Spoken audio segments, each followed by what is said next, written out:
কোন সময় আল্লাহকে রুকু করবা, কোন সময় রুকু গিয়া তাসবিহ পড়বা, কোন সময় গিয়া সিজদার মধ্যে তাসবিহ পড়বা, ওইটা তোমার অন্তরের দিকে তাকায়া থাকি। তুমি কি মানুষকে খুশি করার জন্য সিজদা করো, নাকি আমি আল্লাহকে খুশি করার জন্য সিজদা করো? তুমি মানুষকে দেখানোর জন্য কুরবানি করো, নাকি আমি আল্লাহকে রাজি খুশি করার জন্য কুরবানি করো? ও বান্দা শুনিয়া নাও, আমি আল্লাহ ওইগুলার দিকে তাকাই না, আমি আল্লাহ সরাসরি তোমার অন্তরের দিকে তাকায়া থাকি। কিসের দিকে? অন্তরের দিকে। সূরাতুল কাউসার কুরআনুল কারীমের 108 নম্বর সূরা 2 নম্বর আয়াতের মধ্যে জানায় দিলেন, ফাসাল্লি লিরাব্বিকা ওয়ানহার। আল্লাহ রাব্বুল আলামিন জানায় দিলেন, নিজের বন্ধুকে বললেন, ও বন্ধু আমার শুনিয়া নেন, আমি আল্লাহর জন্য সালাত করুন এবং আমি রবের জন্য কুরবানি করুন। সর্বপ্রথম কিসের কথা আছে? সাইয়্যাতি আ'মালিনা মান ইয়াহদিহিল্লাহু ফালা মুদিল্লা লাহু ওয়া মান ইউদ্লিল ফালা হাদিয়া লাহু ওয়া আশহাদু আল লা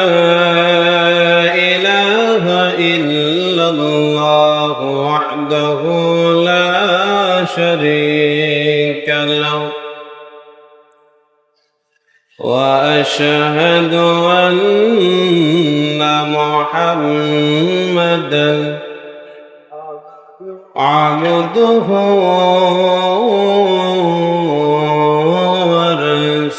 ورسوله الذي أرسل إلى الناس كافة بشيرا ونذيرا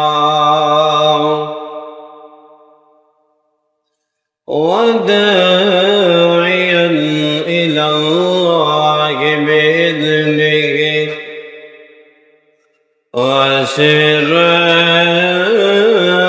وسراجا منيرا. أما بعد فقد قال الله تعالى في كلامه المجيد وفي فرقانه الحميد. أعوذ بالله من الشيطان الرجيم. بسم الله الرحمن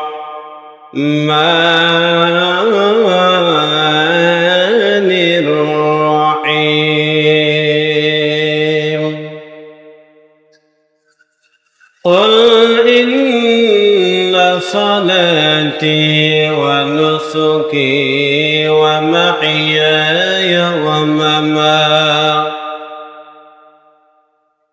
ومماتي لله رب العالمين. وقال تعالى لن ينال الله لحومها ولا دماؤها ولكن يناله التقوى منكم. عن أبي هريرة رضي الله تعالى عنهما قال قال رسول الله صلى الله عليه وسلم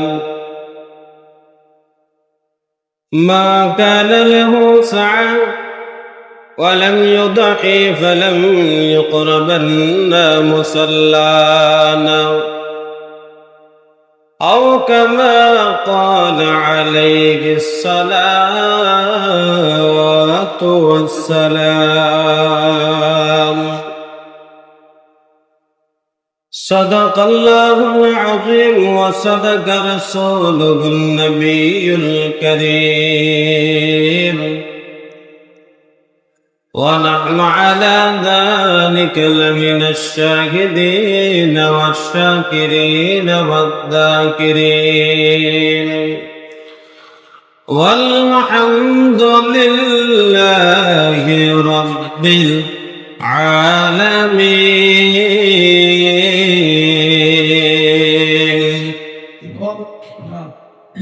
إن الله وملائكته يصلون على النبي يا أيها الذين آمنوا صلوا عليه وسلموا تسليما. আমরা সবাই মন প্রাণ উজাড় করে দুরূদ ইব্রাহিম পড়ি। اللهم صل على محمد وعلى آل محمد كما صليت على إبراهيم وعلى آل إبراهيم إنك حميد مجيد. اللهم بارك على محمد وعلى آل محمد كما باركت على إبراهيم وعلى آل إبراهيم إنك حميد مجيد. कौन का मुख्तार खुदा तुमको बनाया, कौन का मुख्तार खुदा तुमको बनाया, उम्मत के निगाहबान खुदा तुमको बनाया, उम्मत के निगाहबान खुदा तुमको बनाया। मैं दूर हूँ मजबूर हूँ ऐ सैयद आलम,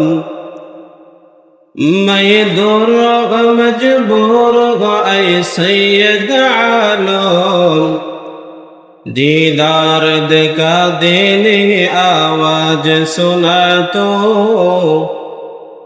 दीदार दिखा देने आवाज सुना तो,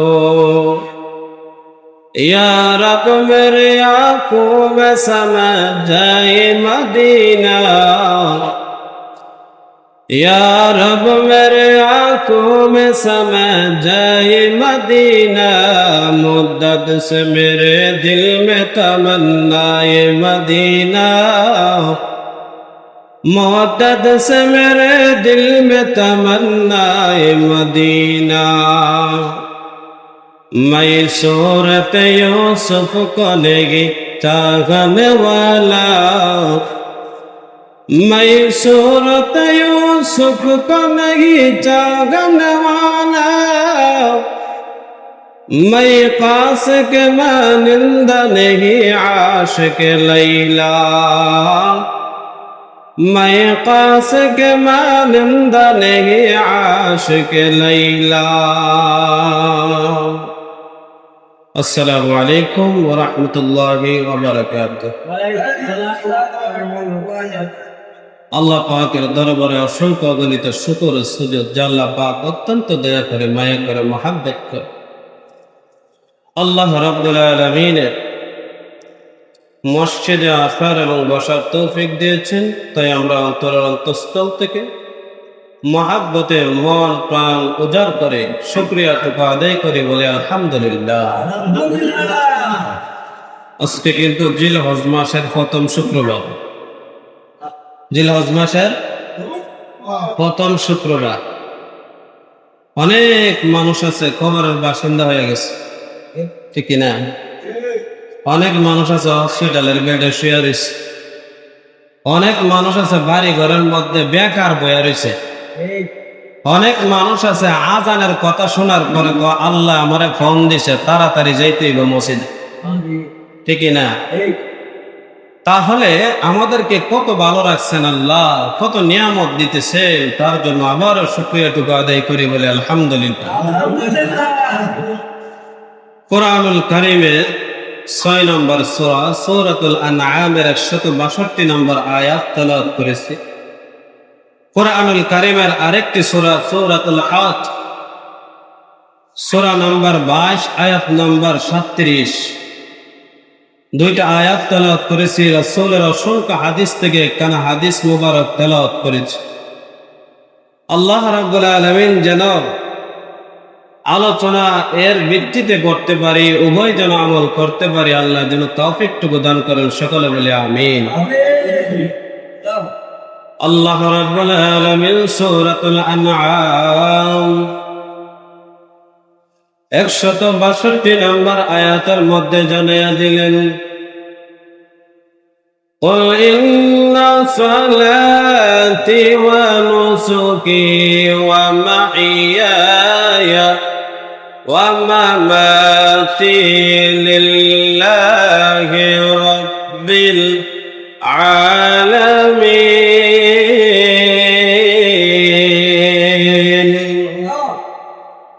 আল্লাহ রাব্বুল আলামিন তোর বন্ধু হাবিবকে ডাক দিয়া বলেন, ও আমার বন্ধু আপনি শুনেন, কুল ইন্না সালাতি, আমি আল্লাহর জন্য আপনি নামাজ পড়ুন। কার জন্য? সবাই খেয়াল করেন, কথা বললেন। আল্লাহ নিজের বন্ধুকে শ্রেষ্ঠ মানব জাতির শ্রেষ্ঠ রাহবার নবী মুহাম্মদুর রাসূলুল্লাহ সাল্লাল্লাহু আলাইহি ওয়াসাল্লাম নবীকে বলতেছেন, ও পয়গম্বর, আপনি আমি আল্লাহ নামে শুকরিয়া আদায় করুন, সালাত আদায় করুন। সর্বপ্রথম শুকরিয়ার কথা, সালাতের কথা বলতেছেন। সালাত আদায়ের মাধ্যমে আপনি আমার শুকরিয়াটুকু আদায় করুন। আয়াতের প্রথম নম্বরে বলতেছে সালাতের কথা। কিসের কথা? সবাই কথা কেন, কিসের কথা? আয়াতের প্রথমের মধ্যে আল্লাহ রাব্বুল আলামিন সালাতের কথা জানায়া দিলেন। তারপরে আল্লাহ জানায়া দিলেন, কুল ইন্না সালাতি ওয়া নুসুকি, আপনি আমি রবের নামে কুরবানি করুন। কার নামে? রবের নামে কুরবানি করুন। 1 নম্বর সালাতের কথা, 2 নম্বর কুরবানির কথা। তাহলে বলুন তো, মুসলমান বেশি নামাজ পড়ে না বেশি কুরবানি দেয়? বেশি সালাত পড়ে না কুরবানি দেয়? কুরবানি দেয়। আল্লাহ তো সর্বপ্রথম সালাতের কথা বলছেন, তারপরে কুরবানির কথা বলছেন। তারপরে আমার আল্লাহ জানিয়ে দিলেন, কুল ইন্না সালাতি ওয়া নুসুকি ওয়া মাহইয়ায়া ওয়া মামাতি লিল্লাহি রাব্বিল আলামিন। আল্লাহ জানিয়ে দিলেন, ও হাবিব আমার, আপনি আমার জন্য সালাত পড়েন, কুরবানি করুন। আপনার জীবন, আপনার মরণ আমি একমাত্র রব্বুল আলামিনের জন্য হতে হবে। কার জন্য? আমার সালাত, আমার কুরবানি, আমার জীবন, আমার মরণ একমাত্র রবের জন্য হতে হবে। জীবন দিছেন কেডা? মরণ দিছেন কেডা? মরণ দিবেন কে? জীবনও দিছেন, মরণও দিবেন। আমাকে সালাত পড়ার যোগ্যতাও দিছেন, সালাত পড়ার মতো সময় দিয়া দিছেন, কুরবানি করার মতো সামর্থ্য দিয়া দিছে। আল্লাহ বলেন, 4টা জিনিস যদি করতে পারো আমি রব তোমাদের প্রতি সন্তুষ্ট হয়ে যাব। আল্লাহ রাব্বুল আলামিন জানায় দিন সূরাতুল হাজ 22 নম্বর সূরা 37 নম্বর আয়াতের মধ্যে, লা ইয়ানালুল্লাহু লুহুমুহা ওয়ালাকিন ইয়ানালুহুত তাকওয়া মিনকুম। আল্লাহ রাব্বুল আলামিন জানায় দিলেন, আমি আল্লাহর কাছে তোমাদের কুরবানির গোশত আসে না, আমি আল্লাহর কাছে ওই পশুর রক্ত আসে না, আমি আল্লাহর কাছে তোমাদের অন্তরের তাকওয়া পৌঁছে যায়। কি বলছে? অন্তরের তাকওয়া বলছে। আল্লাহ বলেন আমার গোশত দরকার নাই, আমার রক্ত দরকার নাই, আমি আল্লাহর ওইগুলার দরকার নাই। আমি বান্দারে তোর চেহারা দিকেও তাকাই না, আমি আল্লাহ তোর টাকা পয়সার দিকেও তাকাই না, আমি আল্লাহ তাকাই তোর অন্তরের দিকে আর তোর আমলের দিকে। কিসের দিকে? দুইটার জিনিসের দিকে তাকাই। তোমার কত টাকা আছে এটা আমি আল্লাহ দেখার বিষয় না, তোমার চেহারা কত সুন্দর এইটা দেখার বিষয় না, আমি আল্লাহ ওইগুলার দিকে তাকাই না, সৌন্দর্যের দিকে তাকাই না, টাকা পয়সার দিকে তাকাই না, আমি আল্লাহ তাকায়া থাকি তোমার অন্তরে কি বিরাজ করতেছে, আমি আল্লাহ তাকায়া থাকি তুমি কতটুকু ইখলাসের সাথে আমল করতেছো। আল্লাহ কি বলে? ইখলাসের সাথে আমল করতেছো, ওইটা আমি আল্লাহ তোমার অন্তরের দিকে তাকায়া থাকি। কোন সময় আমি আল্লাহকে সিজদা দিবা, কোন সময় আমি আল্লাহকে রুকু করবা, কোন সময় রুকু গিয়া তাসবিহ করবা, কোন সময় গিয়া সিজদার মধ্যে তাসবিহ করবা, ওইটা তোমার অন্তরের দিকে তাকায়া থাকি। তুমি কি মানুষকে খুশি করার জন্য সিজদা করো নাকি আমি আল্লাহকে খুশি করার জন্য সিজদা করো? তুমি মানুষকে দেখানোর জন্য কুরবানি করো নাকি আমি আল্লাহকে রাজি খুশি করার জন্য কুরবানি করো? ও বান্দা শুনিয়া নাও, আমি আল্লাহ ওইগুলার দিকে তাকাই না, আমি আল্লাহ সরাসরি তোমার অন্তরের দিকে তাকায়া থাকি। কিসের দিকে? অন্তরের দিকে। সূরাতুল কাউসার কুরআনুল কারীমের 108 নম্বর সূরা 2 নম্বর আয়াতের মধ্যে জানায় দিলেন, ফাসাল্লি লিরাব্বিকা ওয়ানহার। আল্লাহ রাব্বুল আলামিন জানায় দিলেন, নিজের বন্ধুকে বললেন, ও বন্ধু আমার শুনিয়া নেন, আমি আল্লাহর জন্য সালাত করুন এবং আমি রবের জন্য কুরবানি করুন। সর্বপ্রথম কিসের কথা আছে? সালাত। কিসের কথা? বেনওয়াজিদি কুরবানি দেওয়ার লাগা ভাগ হয়ে যায় আসলে নাই। আল্লাহ কয় তুমি আগে সালাত করো, তারপরে কুরবানি। আগে তুমি আল্লাহর শুকরিয়া আদায় করো, আল্লাহ পায়ের মধ্যে কুদরতি পায়ের মধ্যে সিজদা করো, তাহলে তুমি ঈমানদার হতে পারবা, মুত্তাকি হতে পারবা। তাহলে যদি তুমি কুরবানি দাও আমি আল্লাহ সাথে সাথে কবুল করে নিব। আগে গিয়ে গেল মুত্তাকি গত সপ্তাহ আগে সপ্তাহে ঘটনাটা বলেছিলাম, নামাজ করেন অসুবিধা নাই, নামাজ না পড়েন কিন্তু আল্লাহর দরবারে আল্লাহ বলেন নামাজ পড়নে ওয়ালা হলো মুত্তাকি।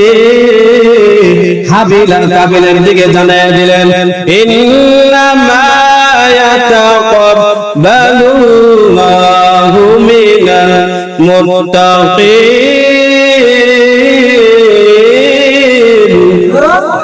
আল্লাহ রাব্বুল আলামিন জানেন, ও দুনিয়ার মানুষেরা শুনিয়া নাও, হাবিল আর কাবিলের দিকে তাকায়া দেখো, যে ব্যক্তি আল্লাহকে সন্তুষ্ট করার জন্য কুরবানি দিয়েছে ওই ব্যক্তি হলো মুত্তাকি।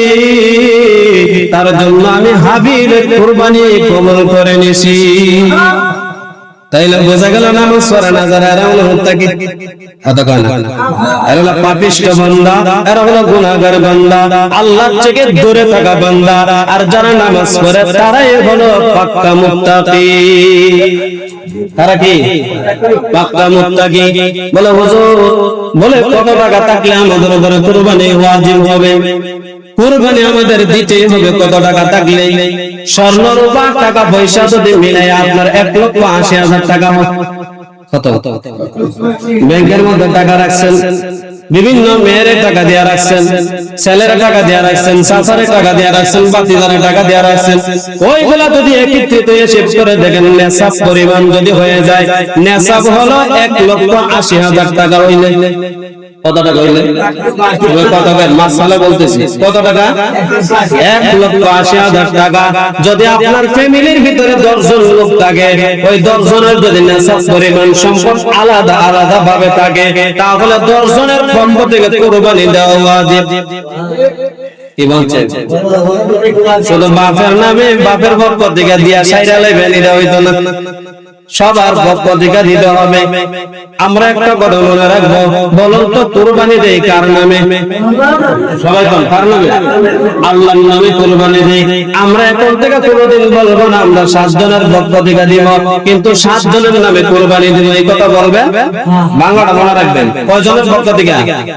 7 জন। কয়জন? কিসের থেকে? কথা বলেন। পক্ষ থেকে। কিসের থেকে? পক্ষ থেকে। হুজুর 7 জনের নামে কুরবানি দিয়ে দেন, এই কথা বলে যায় নাই। এই কথা বলা কি নাই? নাম হতে বাবা, পক্ষ হতে বাবা, বান্দা, পক্ষ হতে বাবা, বান্দা, নাম একমাত্র আল্লাহর চলবে। আল্লাহ। আর 5 জনের পক্ষ থেকে, 3 জনের পক্ষ থেকে আজকে নামে এটা বাদ দিয়ে দিবেন। নাম কি? বাদ দিয়ে দিবেন। নাম একটাই চলবে, আল্লাহ। হুজুর আমাদের 4 জনের পক্ষ থেকে কুরবানি দিয়ে দেন। কয়জনের পক্ষ থেকে? 4 জনের পক্ষ থেকে। যদি কেউ দেব দেবীর নামে বিভিন্ন ধরনের সূর্য, বিভিন্ন ধরনের যা আছে আসবাবপত্র, কি বলতে হবে? আসবাবপত্র, বিভিন্ন দুনিয়ার যা কিছু আছে আল্লাহ বাদ দিয়া যদি এর নামে কুরবানি দেন, তাহলে ডাইরেক্ট হারাম হয়ে যাবে। ডাইরেক্ট কি? হারাম। যদি স্বয়ং রাসূলের নামে কুরবানি দেন, এই গরুর গোশত খাওয়া হারাম। এই গরুর গোশত খাওয়া কি? যদি রাসূলের নামে কুরবানি দেওয়া হয়, যদি রাসূলের পক্ষ থেকে দেওয়া হয় তাহলে জায়েজ, যদি নামে দেওয়া হয় হারাম। নামে দেওয়া হলে কি? মনে রাখবেন, মশলাগুলো মনে রাখতে হবে। হিন্দু বাড়িগুলোতে যোগাযোগ আছে, অনেকে দাওয়াত দিলে যাওয়া আসা করে, মোরগ আল্লাহু আকবার না কইয়া হরে কৃষ্ণ হরে রাম 2 টুকরা হয়ে যায়। আসলে হ্যাঁ 2 টুকরা হয়ে গেছে, আলাদা হয়ে গেছে। এটা আবার গিয়া কাইতেছে মুসলমানে। কার নামে জব করছে? কার নামে? হ্যাঁ হরে রামের নামে জব করছে। এটা খাওয়া আপনার জন্য হারাম। এটা খাওয়া কি? হারাম, ডাইরেক্ট হারাম। যদি আপনি মুসলমান হয়ে থাকেন, আল্লাহু আকবার, আল্লাহর নামে যতটুকু পর্যন্ত জবাই না দিবে ততটুকু পর্যন্ত এটা খাওয়া জায়েজ নাই। এটা মনে রাখবেন। বিসমিল্লাহ আল্লাহু আকবার বলে ছুরি চালাইবো, এই পশু যদিও বলা আল হয়ে যায় তারপরে খাওয়া জায়েজ। তারপরে কি? আর যদি আল্লাহু আকবার কয়, গলা যদি আলাদা নাও হয়, আল্লাহু আকবার কইছে না, বিভিন্ন নামে, বিভিন্ন পূজার নামে, দেবদেবীর নামে যদি জবাই করে, এটা খাওয়া কি? আমাদের মুসলমান এখন হারাম আর হালালের মধ্যে পার্থক্য বুঝে না। খাইতে হলে কি করতে হলে কোন রকমে জিহ্বা দিয়া দিলে, কোন রকমে ফেটে গিয়া বললে এটা জায়েজ। এরকম না, ইসলাম এরকম ভাবে বলা হয় না। 2 নাম্বার বলে 1,80,000 টাকা হুজুর আমাদের ফ্যামিলি, যৌথ ফ্যামিলি, বলে 10 জন 15 জন আছে, বলে সব মিলে আমাদের 1,80,000 টাকা হবে। স্বর্ণ যদি 7.5 ভরি হয়, আর যদি রূপা যদি 52.5 ভরি হয়, আর টাকা মিলাইয়া সব কিছু যদি মিলাইয়া 1,80,000 টাকার মতো হয়, আপনার উপরে কুরবানি দেওয়া ওয়াজিব। দেওয়া কি? ওয়াজিব। বলে হুজুর কুরবানি কোন সময় দেব? আল্লাহর নবী বললেন জিলহজের 10 তারিখ থেকে লাগাইয়া ঈদের নামাজ যখন আমরা জামাতে পড়ব, পড়ার পর থেকে লাগাইয়া 12 তারিখ সূর্য অস্ত যাওয়া পর্যন্ত কুরবানি করা যাবে। কুরবানি করা যাবে। বলে হুজুর কোন দিন উত্তম? বলে ঈদের দিন কুরবানি দেওয়া উত্তম। কোন সময় দেওয়া উত্তম? ঈদের দিন কুরবানি দেওয়া উত্তম। আল্লাহর নবী বিশ্ব নবী রাহমাতুল লিল আলামিন জানিয়ে দিলেন, যারা কুরবানি দিবে কুরবানির ফজিলত, অনেক ফজিলত। আল্লাহর নবী বললেন, যারা আল্লাহর নামে কুরবানি দিবে ইখলাসের সাথে, ওই কুরবানির ফসল রক্ত মাটির মধ্যে পড়ার সাথে সাথে আল্লাহর আরশ পর্যন্ত গিয়ে পৌঁছে যায়। 2 নম্বর ফজিলত আল্লাহর নবী বললেন, ও সাহাবীরা শুনো, তোমরা যদি কুরবানি দাও তাহলে ছাগলেরা, দুম্বা দা কিছু দাও, ওইটার পশম পরিমাণ আল্লাহ সওয়াব দিয়ে দেন। সওয়াব আছে না নাই? শুধু তাই নয়, আল্লাহর নবীকে সাহাবী কেরাম জিজ্ঞাসা করলেন, ইয়া রাসূলুল্লাহ, ইয়া হাবিবাল্লাহ, নবী গো কুরবানি কি? আল্লাহর নবী বললেন, তোমাদের বাবা হযরত ইব্রাহিম আলাইহিস সালাতু ওয়াস সালামের সুন্নাত। কি? তোমার বাবা, তোমাদের বাবা হযরত ইব্রাহিম আলাইহিস সালাতু ওয়াস সালামের সুন্নাত। শুধু সাহাবায়ে কেরামদের বাবা নয়, পৃথিবীর জমিনে যত মুসলমান আসবে সকল মুসলমানদের বাবা হলেন ইব্রাহিম খলিলুল্লাহ। বাবা কইতে শরম লাগে, মাজারে গিয়া বাবা কইতে ভালো লাগে, আছে না নাই? বাবা দরবারে গিয়া বাবা কইতে ভালো লাগে। আল্লাহ বলেন ইব্রাহিম নবী যে তোমাদের বাবা, কোরআনুল কারীমের মধ্যে বললেন মিল্লাতা আবিকুম ইব্রাহিম ওয়া সাম্মাকুমুল মুসলিমিন। এ দুনিয়ার মুসলমানরা শোনো, তোমাদের বাবা, তোমাদের মিল্লাতের বাবা, তোমাদের মুসলমানদের বাবা একমাত্র জাতির পিতা হলেন ইব্রাহিম আলাইহিস সালাতু ওয়াস সালাম। জাতির পিতাকে আমরা জাতির পিতা আর দুনিয়ার পিতা আর অন্য কোন পিতা নাই। মুসলমানদের চারজন মাত্র পিতা। কয়জন? চারজন ব্যতীত মাজারে গিয়া, ডেকের কাছে গিয়া, বিভিন্ন ধরনের বাবার কাছে গিয়া, মুরিদের কাছে গিয়া আমরা বাবা ডাকবো না। ওই চারজন হলো ইসলামের প্রকৃত বাবা। ঠিক কি না? তাহলে আল্লাহ রাসূল সাল্লাল্লাহু আলাইহি ওয়াসাল্লাম বলেন পশুর পরিমাণ দেওয়া হবে। রাসূল করিম সাল্লাল্লাহু আলাইহি ওয়াসাল্লাম বলেন আমরা অনেকে মনে করি 7 ভাগে কুরবানি দেওয়া যায় না। কয়টা হাদিস লাগবে 7 ভাগে কুরবানি দেওয়া হয় না? কিন্তু 7 ভাগে রাসূল অনেক জায়গার মধ্যে হজের মধ্যে যাওয়ার পরে 7 ভাগে কুরবানি দিয়েছেন। তারপর আরো অন্যান্য জায়গার মধ্যে 7 ভাগে কুরবানি দিয়েছেন। এখনো যারা 7 ভাগে কুরবানি দিতে চান দিতে পারবেন, কোনো সমস্যা নাই। তবে কয়েকটা জিনিস খেয়াল রাখবেন, কোনো হারাম করার সাথে কুরবানি দিবেন। কি করে? কোন ডাইরেক্ট সুদ যদি মনে করেন এই সুদটা, সুদের লেনদেন আছে, সুদের ব্যবসা আছে, সুদের টাকা লাগায়া বাড়া কমায়, তার সাথে কোনো কুরবানি দিবেন না। কুরবানি ডাইরেক্ট বাতিল। কুরবানি কি ডাইরেক্ট বাতিল? আপনারা জানেন এলাকার ভিতরে সে সবচেয়ে বড় বাটপার, বড় সিটা, সে বাটপারি করে উপার্জন করে, সিটারি করে উপার্জন করে। আল্লাহ নবী বললেন ওই মানুষদের সাথে তোমরা অংশীদার হইয়া নাম দিয়া তোমাদের পক্ষ থেকে ওই লোকের সাথে কুরবানি করিও না। করা যাবে না। বলে হুজুর কেন ওদের সাথে দেওয়া যাবে না? এত বড় বিপদের মধ্যে আপনি যাবেন কেন? দরকার হয় ছাগল দেয়া দেন। বুঝলেন না? আপনার নামাজি জানামাজের সাথে দিবেন কেন? আপনি দেখতেছেন সামনে অ্যাক্সিডেন্ট হবে, আপনি কি গাড়ির মধ্যে উঠবেন? কথা কয় উঠবেন? আপনি দেখতেছেন সে ডাইরেক্ট বেনামাজি, কাপ্তা বেনামাজি, সারা জীবনে মসজিদের কাছে আসে না। সপ্তাহের ভিতরে 6 দিনের ভিতরে 6 দিন মসজিদে আসে না, শুধু জুম্মা বারে 2 রাকাত নামাজ পড়ে। কয় রাকাত? 2 রাকাত নামাজ পড়ে। এরকম নামাজের সাথে আপনি কুরবানি দিবেন না। কারণ হলো এটার মধ্যে বিপদ আছে। এটার মধ্যে কি আছে? বিপদ আছে। দরকার হয় 50 লাখ টাকা না কাটাইয়া একটা ছাগল দিয়া দিবে। আপনি যদি মনে করেন আমি সবটা হলে একটা ছাগলে আল্লাহ কবুল করে নিব, বিপদের মধ্যে যাওয়া যাবে না। একটা দিয়া দিবেন। দরকার কাছে প্রচার করার জিনিস না। কোরবানি এটা দোকানের মধ্যে গিয়া 2 লাখ টাকা কিনে আনছে, এটা খাওয়ার জিনিস না। বুঝছেন? কয় লাখ টাকা? 2 লাখ টাকা গ্রামের ভিতরে আমার থেকে বড় গরু আর কেউ দিতে পারে না। আছে না নাই? কয় মন গোস্ত হইব? কমপক্ষে 10 মন গোস্ত হবে। 1 কেজিও কম হবে না। আল্লাহ বলেন কয় মন গোস্ত হবে এটা বিষয় না, বিষয় হলো তোমার কোরবানি আল্লাহর জন্য দিতেছো কিনা, এটা হলো বিষয়। কার জন্য? আল্লাহর জন্য। আল্লাহ তো বলেন কোরবানি উত্তম হলো স্পষ্ট, যেটাকে মনে হয় গরুটা সবচেয়ে মোটা তাজা, ওই গরুটা কোরবানি দেওয়া আল্লাহর রাস্তা উত্তম। আল্লাহর রাস্তা কি? যে গরুটা ঘরের ভিতরে 2 বছর পালন করেছেন।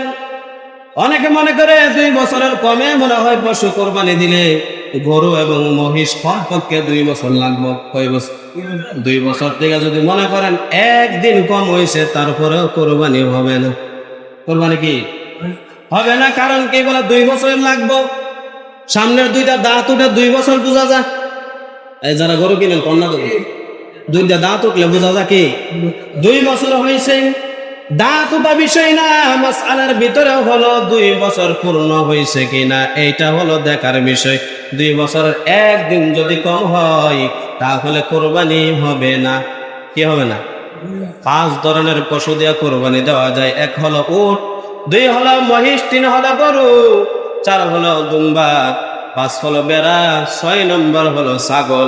ওই 6টা জিনিস দিয়া কোরবানি দেওয়া যায়, এর বাহিরে অন্য কিছু দিয়া কোরবানি দেওয়া যায় না। কয়টা? 6টা। বলে বয়স সীমা কত? বলে উট কমপক্ষে 5 বছর লাগবে। ওই বছর 5 বছরের কম হলে উট কোরবানি হবে না। বলে গরু আর মহিষ 2 বছরের কম হলে হবে না। ছাগল বেড়া দুম্বায় 1 বছর। কয় বছর?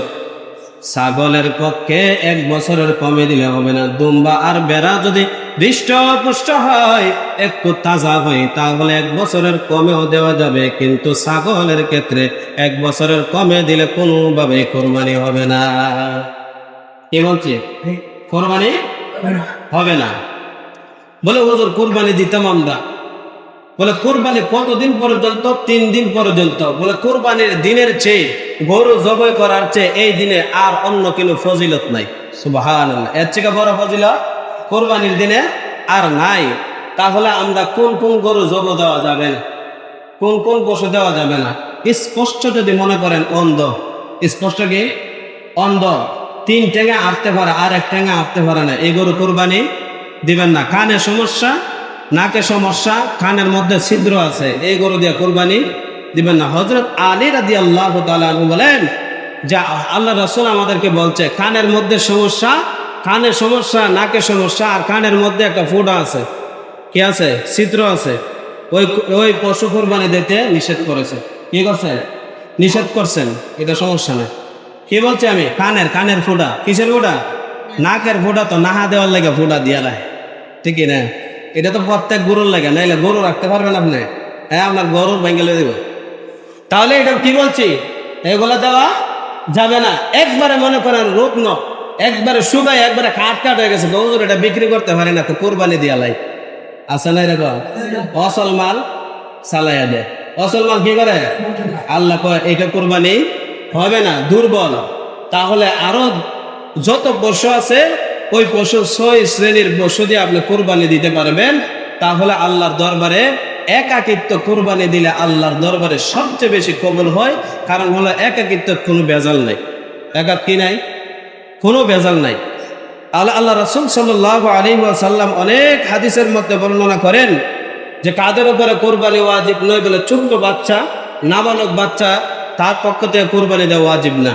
পাগলের পক্ষ থেকে কোরবানি দেওয়া ওয়াজিব নাই। অমুসলিম, সে মুসলিম না, তার পক্ষ থেকে কোরবানি দেওয়া ওয়াজিব না। আর কিছু মানুষ আছে যে মাথার মধ্যে সমস্যা, কিসের মধ্যে? সুস্থ মস্তিষ্ক নয়, ওই ব্যক্তির পক্ষ থেকে কোরবানি দেওয়া ওয়াজিব নয়। আর কিছু মানুষ আছে মুসাফির অবস্থা, 48 মাইল অথবা 78 কিলো, 48 মাইল দূরত্ব গিয়েছে, তাহলে তার উপরে কোরবানি ওয়াজিব নয়। যদি সে আবার এই 3 দিনের ভিতরে ফিরে আসে, তাহলে তার উপর আবার কোরবানি ওয়াজিব হবে। তার উপরে কোরবানি কি হবে? ওয়াজিব হবে। এলাকার ভিতরে যত মানুষ আছে, আমি বারবার বলতেছি, নামাজ পড়নেওয়ালা খুব কম, কিন্তু গরু টাকা আছে বললা গরু কিনা যা কোরবানি দেওয়ার লাগে, ঈদের দিনও নামাজ পড়ে না অনেকে আছে। কথা বলে, হ্যাঁ, জোহরের নামাজ পড়ে কোটাকুটি আসলাম, আছে না নাই? হ্যাঁ, কোটাকুটি কি বলে, গুস্তা কাটাতে আসলাম, হাত দিলা দরদরিতে আসলাম, মোরল সাফ করছিলাম, বিভিন্ন ধরনের কথা বলে, কিন্তু জোহরের নামাজ নাই। আপনার এটা পরিষ্কার করা করতো, আপনার নামাজ পড়া উত্তম ছিল। হ্যাঁ, ঈদের দিন আর একটা গুনাহের কাজ হয়, বেড়া বেড়ি একাকার হয়ে জায়গা 7 ঘরের বেড়া বেড়ি। কয় ঘরে? বুঝলেন না? 7 ঘরের বেড়া বেড়ি একত্রিত হইয়া কোটাকুটি করে গোস্ত দিকে এখানে নেই। আরে বেটা, আরেক বেটার বৌদে হতে যায় নাই, হারা। আরেক বেটার বৌদে কি হারা? আপনি আপনার স্ত্রীকে আরেক 7 জন বেটারে দেখাইতেছেন ঈদের দিন, এটা কি আপনার ওয়াজিব? আপনার বউরে পর্দা করা ফরজ। বুঝছেন না? বড় পর্দা করা কি ফরজ। তাহলে 7 বেড়া দেন দেখলো, 7 ঘরের 7 বেড়া দেখলো, তাহলে আপনার গুণ হয়েছে না সওয়াব হয়েছে? তো কোরবানি দিয়ে লাভ করছেন কি? তা গরু তো দেখার লেগে কোরবানি দিছেন, আপনি তো আল্লাহরে খুশি করার লেগে কোরবানি দিছেন না। যদি আল্লাহকে খুশি করার লেগে দিতেন, এটা তো মানে আল্লাহর বিধান, কোরবানি দেওয়া আল্লাহর বিধান। বুঝেন না কথা? কোরবানি দেওয়া কি আল্লাহর বিধান। একাকার হওয়া না হওয়া এটাও কার বিধান? আল্লাহর বিধান। আল্লাহ যেন আমাদের সবাইকে বুঝে শুনে কোরবানি দেওয়ার তৌফিক দান করেন। সকলে বলে আমিন। ওয়া আখিরু দাওয়ানা আলহামদুলিল্লাহি রাব্বিল আলামিন।